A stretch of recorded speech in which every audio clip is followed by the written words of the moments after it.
UAE में काम करने के लिए 13 तरह के हैं वर्क परमिट। नमस्कार, स्वागत है आपका हमारे चैनल यूएई खबर पर। यूएई में नौकरी करना चाहते हैं तो आपको सही वर्क परमिट के बारे में पता होना चाहिए। यूएई का श्रम कानून निजी क्षेत्र में काम करने वालों के लिए अलग अलग तरह के परमिट देता है ताकि हर किसी को अपनी जरूरत के हिसाब से काम करने का मौका मिले। चाहे आप प्रोफेशनल हो, स्टूडेंट हो, फ्रीलांसर हो या पार्ट टाइम जॉब ढूंढ रहे हो, बिना वैलिड परमिट के यूएई में काम करना गैर कानूनी है। इसीलिए यहाँ 2025 में उपलब्ध 13 वर्क परमिट के बारे में आपको हम बताते हैं ताकि आपको कोई भी परेशानी ना हो। सबसे पहला है स्टैंडर्ड वर्क परमिट। यूएई की कंपनियां विदेश से कर्मचारी को लाने के लिए इस परमिट का इस्तेमाल करती हैं। वीजा और अन्य कागजी कार्रवाई की जिम्मेदारी नियोक्ता की होती है। दूसरा है ट्रांसफर वर्क परमिट। अगर आप यूएई में ही किसी दूसरी कंपनी में नौकरी बदलना चाहते हैं तो यह परमिट आपके लिए सही है। इसके बिना देश छोड़े नई कंपनी में काम शुरू कर सकते हैं। तीसरा है परिवार स्पॉन्सर वर्क परमिट। अगर आप अपने परिवार के स्पॉन्सरशिप पर यूएई में रह रहे हैं तो इस परमिट से बिना अलग वीजा स्पॉन्सर के नौकरी कर सकते हैं। लेकिन उससे पहले अगर आपने अभी तक अरब टाइम्स ऐप को डाउनलोड नहीं किया है तो फटाफट कर लीजिए। बता दें कि डाउनलोड करने के लिए आपको ज़्यादा कुछ करने की जरूरत नहीं है। जाना है प्ले स्टोर पर, सर्च करना है अरब टाइम्स ऐप, वहाँ पर आपको ऐप दिख जाएगा, आप उसे डाउनलोड कर सकते हैं, तो डाउनलोड ना। चौथा है टेम्पररी वर्क परमिट। अगर कोई कंपनी आपको कम समय के लिए किसी खास प्रोजेक्ट पर काम पर रखना चाहती है तो यह परमिट दिया जाता है। पांचवा है वन मिशन परमिट। अगर कोई कंपनी आपको किसी खास अस्थायी काम के लिए विदेश से बुलाना चाहती है तो यह परमिट दिया जाता है। छठा है पार्ट टाइम वर्क परमिट। अगर आप एक से ज्यादा कंपनियों में या कम घंटे काम करना चाहते हैं तो यह परमिट आपके लिए है। सातवां है टीनेज वर्क परमिट। 15 से 18 साल के किशोरों को सुरक्षित काम की अनुमति देता है, लेकिन इसमें कुछ नियम और शर्तें होती हैं। आठवां है student training work permit. UAE में पढ़ने वाले 15 साल या उससे अधिक उम्र के स्टूडेंट को काम करने की अनुमति देता है ये परमिट। नौवां है GCC national work permit. UAE और खाड़ी सहयोग परिषद देशों के नागरिकों को नौकरी के लिए आसानी से वर्क परमिट मिलता है। 10वां है गोल्डन वीजा वर्क परमिट। अगर आपके पास गोल्डन वीजा है और आप यूएई में काम करना चाहते हैं तो आपको ये परमिट मिल जाएगा। 11वां है national training work permit. UAE के नागरिकों के लिए यह परमिट कंपनियों को प्रशिक्षु यानी ट्रेनिंग के रूप में भर्ती करने के लिए दिया जाता है। 12वां है फ्रीलांस वर्क परमिट। अगर आप किसी कंपनी से जुड़े बिना अपनी सेवाएं देना चाहते हैं तो यह परमिट आपकी मदद करेगा। 13वां है प्राइवेट ट्यूटर वर्क परमिट। अगर आप टीचर हैं और यूएई में कानूनी रूप से ट्यूशन देना चाहते हैं तो यह परमिट आपके लिए है। यूएई में काम करने के लिए कई तरह के विकल्प उपलब्ध हैं। आपको बस अपनी ज़रूरत के हिसाब से सही परमिट का चुनाव करना है। इससे न केवल आपकी नौकरी पक्की होगी बल्कि आप बिना किसी परेशानी के काम भी कर सकेंगे। दुबई में हिंदुओं के लिए कुर्बानी दे रहा मुसलमान, इफ्तारी में खाना छोड़ दिया नॉनवेज। देखिए, दुबई में आपसी भाईचारे की एक अनूठी मिसाल देखने को मिली है। गुरु नानक दरबार गुरुद्वारे में इंटरफेथ इफ्तार यानी अंतर धार्मिक रोजा इफ्तार का आयोजन किया गया। इस इफ्तार में केवल शाकाहारी भोजन परोसा गया और इसमें कई धर्मों से जुड़े 275 से अधिक लोगों ने हिस्सा लिया। इस आयोजन का उद्देश्य सांप्रदायिक सौहार्द और शांति का संदेश देना था। ये इफ्तार खास इसलिए था क्योंकि इसमें सभी धर्मों के लोग एक साथ शामिल हुए।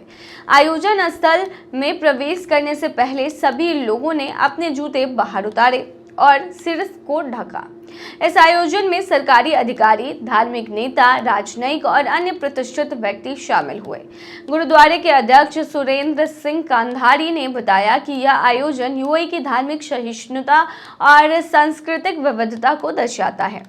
इस इफ्तार की एक और खास बात यह है कि मुस्लिम समुदाय के लोगों ने अपने हिंदुओं के सम्मान में नॉनवेज से परहेज किया और केवल शाकाहारी भोजन ही किया। यह कदम हिंदू मुस्लिम एकता और आपसी सम्मान को बढ़ाने की दिशा में एक बड़ा संकेत देता है। गुरुद्वारे के अध्यक्ष ने कहा कि हम इस इफ्तार से शांति, प्रेम और मानवता का संदेश फैलाना चाहते हैं। लेकिन उससे पहले अगर आपने अभी तक अरब टाइम्स ऐप को डाउनलोड नहीं किया है तो फटाफट कर लीजिए। बता दें कि डाउनलोड करने के लिए आपको ज़्यादा कुछ करने की जरूरत नहीं है। जाना है प्ले स्टोर पर, सर्च करना है अरब टाइम्स ऐप, वहाँ पर आपको ऐप दिख जाएगा, आप उसे डाउनलोड कर सकते हैं, तो डाउनलोड ना। यह आयोजन यूएई शासकों का आभार व्यक्त करने और मुस्लिम समुदाय के लिए प्रार्थना करने का अवसर भी है। इस आयोजन का स्पेशल महत्व इस साल घोषित कम्युनिटी ईयर से भी जुड़ा है, जिसका उद्देश्य सभी समुदायों को साथ लाना है। दुबई का ये गुरुद्वारा सेवा और सामुदायिक कार्यों के लिए जाना जाता है। यहाँ 3 समय का लंगर यानी मुफ्त भोजन सेवा दिया जाता है, जिसमें किसी की जाति, धर्म या राष्ट्रीयता के आधार पर भेदभाव नहीं किया जाता। यह गुरुद्वारा सामाजिक सेवा और सामुदायिक एकता को बढ़ावा देने में महत्वपूर्ण भूमिका निभाता है। ये कार्यक्रम में प्रमुख अमीराती नागरिक और पूर्व यूएई राजनयिक मिर्जा अल शायेग भी शामिल हुए। उन्होंने कहा कि हर बार जब मैं इस इफ्तार में शामिल होता हूं, तो मुझे एहसास होता है कि सभी धर्म शांति और सद्भाव की बात करते हैं। यह आयोजन यूएई और भारत के रिश्तों को भी मजबूत बनाता है। दुबई में भारतीय कौंसुल जनरल सतीश कुमार सिवन ने भी इस इफ्तार की सराहना की और कहा कि गुरुद्वारे द्वारा इतने सालों से किए जा रहे इस आयोजन से सहिष्णुता, समावेशिता और मानवता की भावना मजबूत होती है। भारत और यूएई दोनों ही देशों में विविधता और सहिष्णुता को प्राथमिकता दी जाती है। इस आयोजन में अबू धाबी से आए अमेरिकी नागरिक स्टीवन एरिक्सन ने भी भाग लिया। उन्होंने बताया कि वे पिछले साल से इस आयोजन में शामिल हो रहे हैं और इसे लेकर उत्साहित हैं। उन्होंने कहा कि हम गुरुद्वारे के साथ कई सामुदायिक सेवा कार्यक्रमों में हिस्सा लेते हैं। यहाँ सिर पर पगड़ी पहनना और जूते उतारना कोई असुविधा नहीं, बल्कि एक सम्मान की बात है। एक अनोखे आयोजन ने एक बार फिर साबित कर दिया कि धर्म के ऊपर इंसानियत और भाईचारा होता है। इस इफ्तार ने न सिर्फ हिंदू मुस्लिम के रिश्तों को बढ़ावा दिया है, बल्कि यूएई में धार्मिक सद्भाव और सहिष्णुता का भी महत्वपूर्ण उदाहरण ये पेश करता है। दुबई से महिला को कर रहा ब्लैकमेल, केस हुआ दर्ज। दुबई से एक व्यक्ति एक महिला को ब्लैकमेल कर रहा था, जिसके बाद महिला ने उसके खिलाफ शिकायत दर्ज कराई है। जुबली हिल्स पुलिस ने दुबई के एक व्यक्ति पर हैदराबाद की 38 साल की महिला का यौन उत्पीड़न और ब्लैकमेल करने का मामला दर्ज किया है। महिला पहले दुबई के एक पब में डांसर के तौर पर काम करती थी और वहीं उसकी मुलाकात नौशाद अबू बकर नाम के एक शख्स से हुई थी। पीड़िता 2020 में हैदराबाद लौट आई, लेकिन आरोपी अभी भी दुबई में ही रहता है। महिला ने शिकायत में बताया कि अबू बकर उसे जबरदस्ती शादी के लिए कह रहा था और मना करने पर धमकी दे रहा था कि वो उसकी तस्वीरें लीक कर देगा और उसके परिवार को उसके अतीत के बारे में बता देगा। लेकिन उससे पहले अगर आपने अभी तक रब्ता ऐप को डाउनलोड नहीं किया है तो फटाफट कर लीजिए। बता दें कि डाउनलोड करने के लिए आपको ज़्यादा कुछ करने की ज़रूरत नहीं है। जाना है प्ले स्टोर पर, सर्च करना है रब्ता ऐप, वहाँ पर आपको ऐप दिख जाएगा, आप उसे डाउनलोड कर सकते हैं। तो डाउनलोड ना। पुलिस के मुताबिक आरोपी उसे उसके पति को छोड़ने के लिए भी दबाव डाल रहा था। महिला 2018 में काम करने के लिए दुबई गई हुई थी, जहां उसके बॉस ने उसे किसी मदद के लिए अबू बकर से संपर्क करने को कहा था।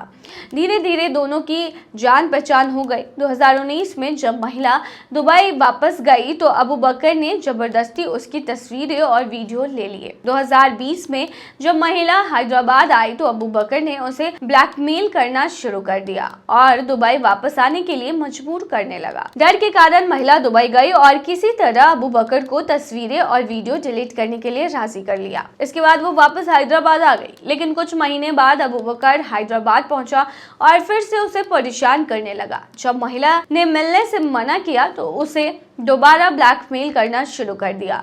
पुलिस ने इस मामले में यौन उत्पीड़न और धमकी का केस दर्ज कर लिया है और मामले की जांच कर रही है। तो ऐसे मामले अगर आपके साथ भी होते हैं तो पुलिस तक जरूर पहुंचे। तो ये थी तमाम जानकारी। बने रहिए ऐसी तमाम खबरों के लिए यूएई खबर पर।